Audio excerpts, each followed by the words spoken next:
Здравствуйте! Мы вновь продолжаем рассказ о мифах и легендах древнего Алтая, колыбели тюркского мира. И приглашаем вас в детский выставочно-игровой комплекс Ертеглир или «Сказочная страна» Восточно-Казахстанского областного музея-заповедника. Здесь находится выставка из глубины веков. Мифологическая азбука древних тюрков. Мифы помогают нам понять историю, лучше усвоить культуру наших древних предков, природу, жизнь на земле, жизнь человека, особенности тюркского мировоззрения. Культура, так же как и жизнь кочевников, тесно была связана с природными явлениями, с их сезонными изменениями. Первозданный природный ландшафт не смог не породить в воображении кочевника различные фантастические видения. Пустыни и степи, горы и сопки, леса, озера и реки, окружающие одинокого путника, конечно же, оказали огромное психологическое давление на абсолютно незащищенного перед дикой природой человека.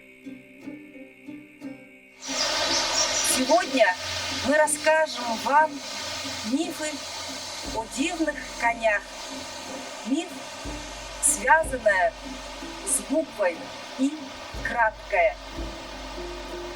Юн, джун, древнетюркский язык, конь.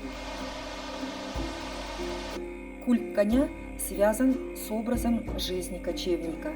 В казахском эпосе и архаических сказках конь выступает астральным символом, проводником высшей воли неба, связующим звеном между тремя мирами.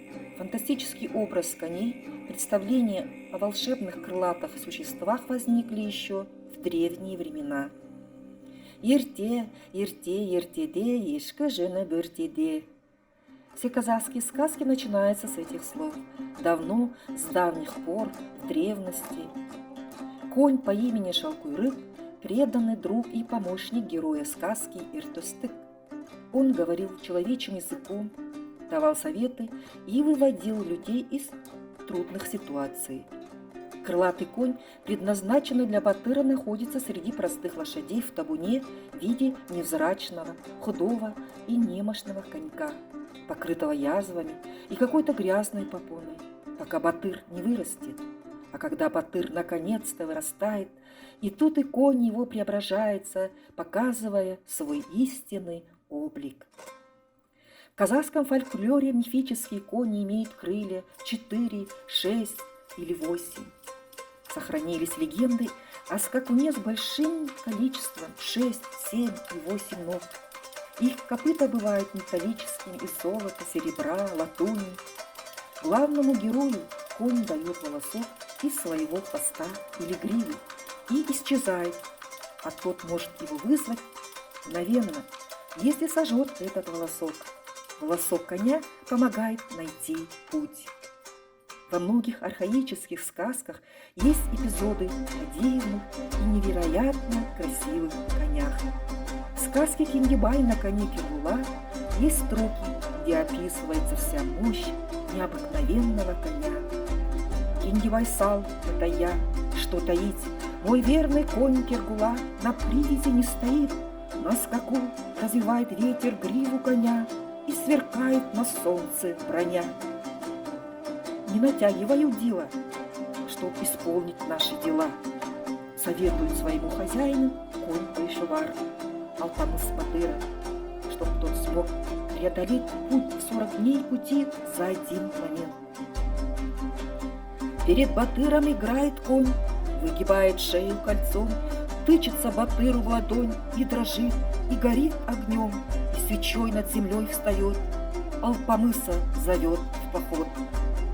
Конь Кобыланды батыра Тайбурыл Чалы, когда вперед устремлялся он, 500 саженей был его шаг. Врыл, подпрыгнул до небес. Смылился пот на его груди. Скачет, скачет резвый конь.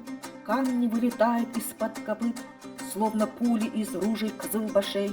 Легче тюбетейки казался ему сидящий на нем богатырь.